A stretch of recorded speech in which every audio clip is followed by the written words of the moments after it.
Thank you, Mr. Chair, and I want to thank our witnesses for being here today. I have to say, Representative Kinzinger, I've been rereading some of your interviews and your article on Substack, and I have to tell you that I'm not reading Republican, I am not reading Democrat, I am reading American.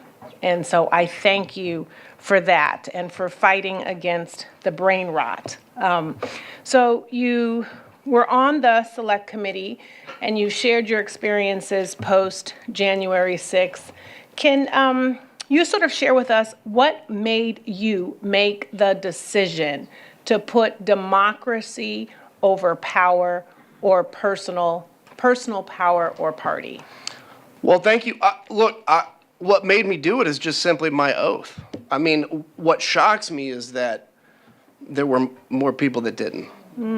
I said this and I mean it, like I'm not, nothing that I did was heroic, but I was just surrounded by a bunch of cowards that were too scared to do it. I mean, this is like, to me, it's the most basic thing. How do you defend your country? You have been, as a member of the House, God has basically, they have picked you to represent 700,000 people. What an honor that is.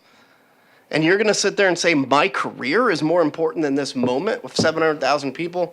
I wear the name of Andreas O'Keefe, who's a friend of mine that was killed in Iraq, on my wrist. And I said, since the day I ran for Congress, I said, how can I, as a member of Congress, worry about my career if I'm going to vote for and eventually ask young people to go and die for their country? How can we ask a young person to die for their country if we are unwilling to give up our career for the same cause? That's how. And so thank you for that. And when you talk about cowardice and when you talk about leadership, what message is the speaker sending when he refuses to put up this plaque? If I can say this just humbly, now that I'm out too, it makes it easier. Look, I'm a Christian. I have no reason to doubt that the speaker's a Christian.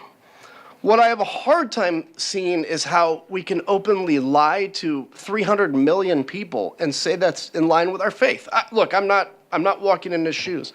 But the plaque is very simple. You don't have to say that Donald Trump won or lost 2020. All you have to say is DC Metro and Capitol Police did a hell of a job defending this Capitol that day. And had they not been there, and I can tell you, hand on the Bible, had they not been there, it would have been a very different and very bad day. So why the speaker can't do it? Because he's scared of people saying, oh my gosh, you put up a plaque. That's why I say double the size of it when you guys put it up.